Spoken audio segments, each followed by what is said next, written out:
নমস্কার। ভারতীয় রাজ অর্থনীতিতে আপনাদের স্বাগত। পশ্চিমবঙ্গের রাজনৈতিক ময়দান এখন একটা বারুদঘরের মতো হয়ে দাঁড়িয়েছে, যেখানে যে কোনো একটা ছোট ঘটনাও ২০২৬ সালের নির্বাচনের আগে বড়সড় আগুন লাগিয়ে দিতে পারে। আসুন এই টানটান লড়াইয়ের গভীরে ঢোকা যাক। কেন্দ্রীয় স্বরাষ্ট্রমন্ত্রী অমিত শাহের এই কথাটা ভাবুন একবার। ২০২৬ সালের বিধানসভা নির্বাচনের আগে উত্তেজনার পারদটা ঠিক কোথায় গিয়ে ঠেকেছে তা স্পষ্ট করে দেয়। তো এই যে লড়াই, এটা কিন্তু শুধু ভোটের ময়দানেই আটকে নেই। আমরা দেখব কিভাবে একটা ছোট্ট স্থানীয় ঘটনা একেবারে জাতীয় স্তরের আইনি লড়াইয়ে পরিণত হয়, কথার লড়াই কতটা তীব্র হয়ে ওঠে, আর সবশেষে বাংলার গণতন্ত্রের জন্য এটা কি প্রশ্নচিহ্ন তৈরি করছে। পশ্চিমবঙ্গের রাজনীতিতে এখন কিন্তু আর অনেক দলের লড়াই নেই। ছবিটা এখন একেবারে পরিষ্কার। একদিকে রাজ্যের ক্ষমতায় থাকা মমতা বন্দ্যোপাধ্যায়ের তৃণমূল কংগ্রেস, আর অন্যদিকে তাদের প্রধান চ্যালেঞ্জার ভারতীয় জনতা পার্টি। মানে লড়াইটা এখন একেবারে মুখোমুখি।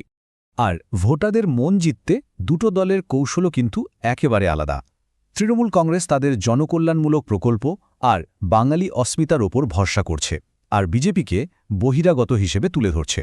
অন্যদিকে বিজেপি কি করছে? তারা তৃণমূলের বিরুদ্ধে দুর্নীতির অভিযোগকে হাতিয়ার করছে আর হিন্দু ভোটকে একজোট করার চেষ্টা চালাচ্ছে, বিশেষ করে ওবিসি এবং মতুয়া সম্প্রদায়ের মধ্যে। এই যে এত বড় রাজনৈতিক সংঘাত, এটাকে যদি বুঝতে হয় তাহলে আমাদের একটা নির্দিষ্ট ঘটনার দিকে নজর দিতে হবে, আর সেটা হলো বেলডঙ্গার ঘটনা। এই একটা ঘটনায় কিন্তু দেখিয়ে দেয় কিভাবে রাজ্যের লড়াইটা কেন্দ্র বনাম রাজ্যের একটা বড়সড় সংঘাতে রূপ নিচ্ছে। দেখুন, ঘটনাগুলো কত দ্রুত এগিয়েছে। জানুয়ারিতে একটা হিংসাত্মক ঘটনা দিয়ে শুরু, সেখান থেকে মামলাটা গেল কলকাতা হাইকোর্টে, আর হাইকোর্ট কেন্দ্রীয় বাহিনী মোতায়েনের অনুমতি দিয়ে দিল। ফেব্রুয়ারিতেই রাজ্য সরকারের বিরুদ্ধে গেল সুপ্রিম কোর্টে, কিন্তু শেষমেশ লাভ হল না। এনআইএ তদন্তের রাস্তাটা খোলাই রইল।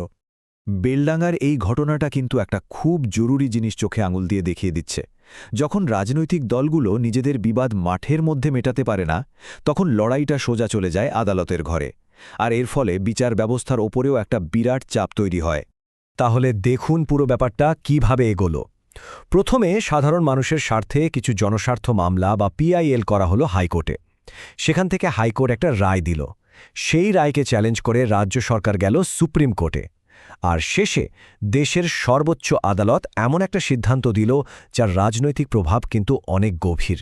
আদালতের লড়াই তো চলছেই, তার সাথে পাল্লা দিয়ে চলছে কথার লড়াই।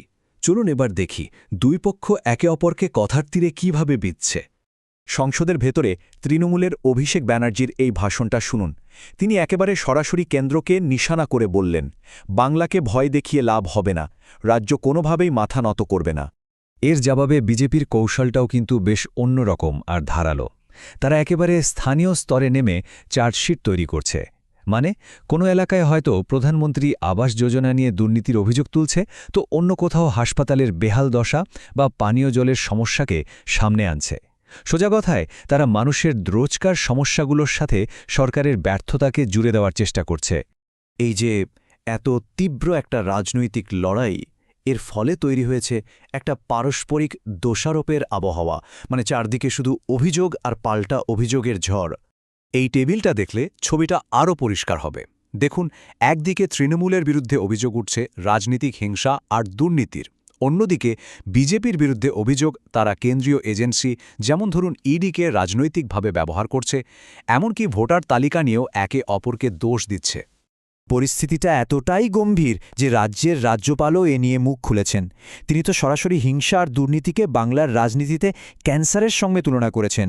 কিন্তু এই সব রাজনৈতিক সংঘাত, আইনি লড়াই আর দোষারোপের আড়ালে আসল প্রশ্নটা কি? গণতন্ত্রের ওপরে ঠিক কী প্রভাব পড়ছে?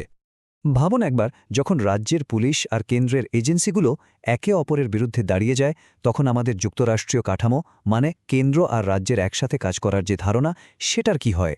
এই সংঘাত তো একেবারে শাসন ব্যবস্থার গোড়াতেই ঘা দিচ্ছে। তাই শেষ প্রশ্নটা এটাই, রাজনৈতিক প্রতিদ্বন্দ্বিতা যখন এমন শত্রুতায় বদলে যায়, তখন কি শাসন ব্যবস্থা আর গণতান্ত্রিক প্রক্রিয়া দুটোই দুর্বল হয়ে পড়ে না? এটা সত্যি একটা ভাবার মতো বিষয়।